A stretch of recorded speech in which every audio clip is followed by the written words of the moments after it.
बिस्मिल्लाहिर्रहमानिर्रहीम। मैं बाकर नकवी आपकी खिदमत में एक दफ़ा फिर हाज़िर हूँ एक नए टॉपिक के साथ और एक नई वीडियो लेके। और उम्मीद करता हूँ कि जितनी भी वीडियोस अभी तक आपने मेरे चैनल पे देखी हैं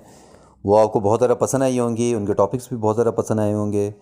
और इसी कॉन्टेक्स्ट में मेरी आप लोगों से गुजारिश है कि वो लोग जो मेरे चैनल पे नए हैं वो सब्सक्राइब के बटन और बेल आइकन के बटन को हल्का हल्का सा क्लिक कर लें, ताकि हर नए आने वाले टॉपिक और नई आने वाली वीडियो के बारे में आपको अपडेट जो है वो उसी वक्त मिल सके। आज बढ़ते हैं अपने नए टॉपिक की तरफ। और टॉपिक तो हमारा नया नहीं है, जो पिछली वीडियो मैंने रियल एस्टेट इंडस्ट्री के बारे में मैंने अपलोड की थी उसी को मैं थोड़ा सा आगे बढ़ाऊंगा मैं। और कोशिश करूंगा कि इसी वीडियो के अंदर जो है उस टॉपिक को कंपाइल करूं, ताकि जो अगली वीडियो होगी वो फिर किसी नए टॉपिक के साथ वो मैं बनाऊंगा। तो थोड़ा सा मैं ज़रा पिछली वीडियो के बारे में भी आपको ब्रीफ कर दूँ कि उसमें किन किन टॉपिक्स पे हमने बात की थी। तो मैं थोड़ा सा बता दूँ उसको, बस जल्दी जल्दी बता दूंगा मैं आपको, और फिर मैं जो नया टॉपिक है उसकी तरफ मैं जाऊँगा कि रियल इस्टेट इंडस्ट्री से ही वो उसका भी ताल्लुक है। मैंने आपको बताया था कि रियल इस्टेट इंडस्ट्री में बहुत ज़्यादा पैसा है, और वो लोग जो कुछ भी नहीं करते हैं, और 85% लोग ऐसे हैं जो अनाड़ी हैं और इस फील्ड में आ गए हैं सिर्फ इस लालच में कि इसमें पैसा बहुत ज़्यादा है, और वो गलत डील्स करवा देते हैं लोगों की सेलर और बायर के दरमियान में सिर्फ अपने कमीशन की खातिर, और उसके बाद वो फंस जाते हैं। क्योंकि ज़ाहिर सी बात है, जब भी किसी के साथ धोखा होगा या किसी को उसकी रिक्वायरमेंट के हिसाब से प्रॉपर्टी, घर, प्लॉट, दुकान या कोई ज़रूरी रकबा वगैरह उसकी उसकी रिक्वायरमेंट के हिसाब से नहीं मिलेगा, तो वो अल्टीमेटली जो है वो प्रॉपर्टी डीलर या स्टेट एजेंट के पास आएगा। अच्छा, इसकी वजूहत भी मैंने बताई थी कि इसकी क्या वजूहत हैं कि जो सबसे बड़ा अलमिया है और सबसे बड़े दुख की बात है वो यही है कि कागज़ात को पढ़ना उसको समझना नहीं आता है लोगों को, जिसकी वजह से वो गलत डील करवा देते हैं और सिर्फ़ और सिर्फ लालच में होते हैं कमीशन मिल जाए हमें, और हमारे जो है ना हमारे हालात फाइनेंशियल जो है ना वो चेंज हो जाए। तो सिर्फ लालच की वजह से वो लोग जो होते हैं ना वो गलत डील करवा देते हैं और आपके पैसे को और आपके टाइम को जो है ना वो डुबो देते हैं। तो अब इस कॉन्टेक्स्ट को थोड़ा सा आगे लेके चलूँ कि वो हजरात जो वाकई में इसमें आना चाहते हैं उनके लिए एक बड़ी छोटी सी टिप और बड़ी बेहतरीन टिप मैं दे रहा हूँ कि अगर आपने वाकई रियल इस्टेट इंडस्ट्री में आना है तो आप इसको एज ए पार्ट टाइम ना आएँ, फुल टाइम आएँ। क्योंकि ज़ाहिर सी बात है, जब इसमें पैसा है और इसमें अट्रैक्शन भी है, जब अट्रैक्शन है तो इसमें रिस्क भी है, जब पैसा इन्वॉल्व है तो रिस्क भी है। तो इसके लिए यह है कि जब आप इस इंडस्ट्री के अंदर आ ही रहे हैं तो आप सीख कर आएँ। उसका बेहतरीन और बहुत शॉर्टकट आपको उसमें बताऊंगा कि अगर आपने इस इंडस्ट्री में आना है तो आप कैसे आएँ। अगर आप लोग फ़ारिग हैं और कुछ भी करने के लिए नहीं हैं और प्रॉपर्टी की और रियल एस्टेट की इंडस्ट्री में आप आना चाहते हैं, तो सबसे पहले आप किसी भी अपने दोस्त के पास कोई गली मोहल्ले में दुकान है वहाँ पे आप उठना बैठना शुरू करें, और वहाँ पे जो रेंट का काम हो रहा है, जो किराए के लिए दुकानें और घर के जो एग्रीमेंट्स होते हैं वो आप देखें, उनको समझें, उनके पेपर्स को पढ़ें कि वो एग्रीमेंट्स, उसके टोकन वो कैसे तैयार किए जाते हैं। 2-3 महीने जो है ना आप इस पे लगा के आप काम करें, और जब वो आप काम कर लेंगे 2-3-4 डील्स जो हैं वो आपके हाथ से हो जाएंगी। आपको कागज़ात पढ़ना, उस कागज़ात को कहाँ पे सबमिट करवाना है, उनको कैसे तैयार करना है, किन लोगों के हाथ में कौन से कागज़ात देने हैं, सेलर के लिए से कौन से अपने डॉक्यूमेंट रिक्वायर्ड करने हैं, या जो रेंट पे घर ले रहा है उससे कौन से डॉक्यूमेंट रिक्वायर्ड करने हैं, और जो घर रेंट पे देना चाह रहा है उससे कौन से डॉक्यूमेंट रिक्वायर्ड करने हैं। जब आपको इन चीज़ों को पता चल जाएगा तो उसके बाद आप ऐसा ऐसा जो आपका के कमर्शियल जो आपके सॉरी रेजिडेंशियल आपके जो प्रॉपर्टीज़ होती हैं जिसमें आपके घर हैं, घर वगैरह हैं या फ्लैट्स वगैरह हैं, तो उनको उनकी सेल परचेज़ कैसे होती है। पहले आप रेंट के बाद आप सेल परचेज़ में आप आ जाएँ। सेल परचेज़ उनकी कैसे होती है, यानी कि मिसाल के तौर पे अगर कोई बंदा आपके पास आया है कि जी मैंने घर बेचना है मैंने, तो आपने उससे फ़ौरी तौर पे कौन से डॉक्यूमेंट्स लेने हैं, और उन डॉक्यूमेंट्स को आपने कहाँ से आपने वेरीफाई करवाना है कि ये जो हमें डॉक्यूमेंट्स दे रहा है प्रॉपर्टी बेचने के लिए वो आया ठीक भी हैं, फेक हैं या ठीक हैं वो, तो आपने कहाँ से वेरीफाई करवाना है। तो इसके लिए भी ज़ाहिर सी बात है, आपको कागज़ात जब तक आप पढ़ेंगे नहीं, उसको समझेंगे नहीं, तो आप वेरिफिकेशन कैसे करवाएंगे। तो ये सारा का सारा तभी पॉसिबल होगा जब आप इस इंडस्ट्री में आप आएंगे और इसको टाइम देंगे प्रॉपर तरीके से। और उसके बाद जब आपको रेजिडेंशियल में आप 3-4 महीने गुजार लें, तो 2-3 महीने सिर्फ आप गुजारें आप कमर्शियल के अंदर, कि कमर्शियल प्रॉपर्टीज़ जो होती हैं उनका क्या तरीक़ेकार होता है, उनकी सेल परचेज़ कैसे होती है, उसकी एग्रीमेंट कैसे बनता है, उसका डीड एग्रीमेंट वगैरह कैसे होता है। उसके बाद जो है आप अपना जो है वो काम शुरू करें। अच्छा, दूसरा ये कि जब आपने रियल एस्टेट इंडस्ट्री में आने का सोच लिया है तो आप इतने अप टू डेट होने चाहिए कि कहाँ पे किस एरिया में कौन सी नई सोसाइटी बन रही है, उस सोसाइटी में फ़ाइल ट्रांसफ़र हो रही है, रजिस्ट्री हो रही है, इंतकाल हो रहा है तहसील से उसका,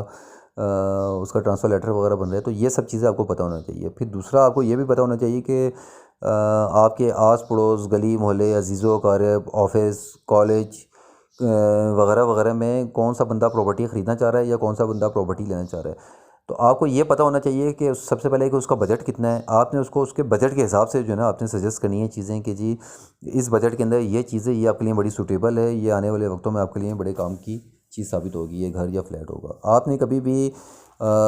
मिसाल के तौर पे एक बंदे की रेंज है 50 लाख, आपने कभी भी उसको 70 लाख या 80 लाख की आपने चीज़ नहीं बतानी। आपने उसको चीज़ ही बतानी है 50 लाख, 48 लाख, 45 लाख, ताकि उसमें जब वो प्रॉपर्टी ख़रीदे तो उसको पता हो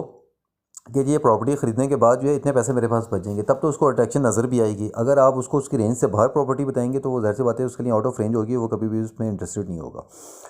दूसरी बात ये मैंने आपको बताई कि गवर्नमेंट पॉलिसीज़, ये मैंने पिछली वीडियो में भी जिक्र किया था कि गवर्नमेंट पॉलिसीज़ जो होती हैं उनसे आपको अप टू डेट रहना पड़ता है, ख़ास तौर पे पटवारियों से, तहसील ऑफिस से, गवर्नमेंट पॉलिसी से, कि जी अगर एक करोड़ का या 2 करोड़ का आपने घर, दुकान, फ्लैट अगर आपने बेचा है या बेच रहे हैं तो उसके ऊपर रजिस्ट्री, इंतकाल वगैरह में, डॉक्यूमेंटेशन वगैरह में कितने पैसे रिक्वायर्ड होंगे और कितने पैसे लगेंगे। तो ये आपको पता होना चाहिए, क्योंकि जब टेबल टॉक हो रही होती है तो आप उसी वक्त ठग से बता देंगे जी इतने पैसे लगेंगे, तो ये भी एक आपका ऊपर से ख़र्चा होगा।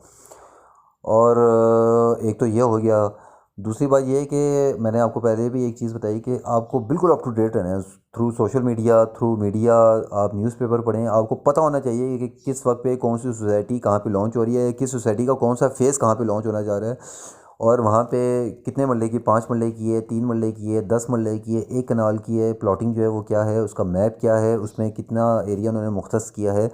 रेजिडेंशियल के लिए कितना उन्होंने मुख्तस किया है, कमर्शियल के लिए है। और उस सोसाइटी का जब आप विज़िट करें तो आपको पता होना चाहिए कि जी कौन सा एरिया सोसाइटी ने मस्जिद के लिए, कौन सा एरिया पार्क के लिए, कौन सा एरिया उन्होंने वॉकिंग वेज वगैरह बनाए हैं वहाँ पे, कौन सा एरिया उन्होंने पार्किंग के लिए मुख्तस किया है, कितना जो है रेजिडेंशियल यहाँ पे प्लॉट हैं, और 5 मरले के कितने रेजिडेंशियल हैं, एक कनाल के कितने हैं, 3 मरले के कितने हैं। तो ये तमाम मालूमात आपको होनी चाहिए, उसके बाद आप फील्ड में उतरें। तो मेरा ख्याल है कि ये वीडियो जो है ये आपके लिए काफ़ी ज़्यादा इन्फॉर्मेटिव रही होगी और क्वालिटी वीडियो रही होगी कि वो हज़रात जो इंडस्ट्री में आना चाह रहे हैं। अच्छा, इसमें एक और चीज़ टिप बता दूं कि जब आप लोग ये वीडियो देख रहे होंगे तो आपको लगेगा कि जी 3 महीने मैं रेंट पे लगाऊं, फिर 3 महीने सेल परचेज़ पे लगाऊं, 3 महीने के बाद मैं जो है कमर्शियल का वो शुरू करूँ। मैं ज़रूरी नहीं है कि आप 9 महीने, 10 महीने या साल के पीरियड लगाएं। बेहतर है कि आप 9-10 महीने, साल का टाइम लगा के उसके बाद आप अपना काम शुरू करें ज़ीरो इन्वेस्टमेंट के साथ। लेकिन इसमें आप ये भी कर सकते हैं कि आपने अपना काम शुरू कर दिया 3 महीने लगाने के बाद, अगर आप थोड़े से तेज़ हैं, थोड़े से अगर आप चीज़ों को पढ़ना और डॉक्यूमेंट्स वगैरह को आप समझना जानते हैं, तो आप ये है कि 3-4 महीने लगाएं, 5 महीने लगाएं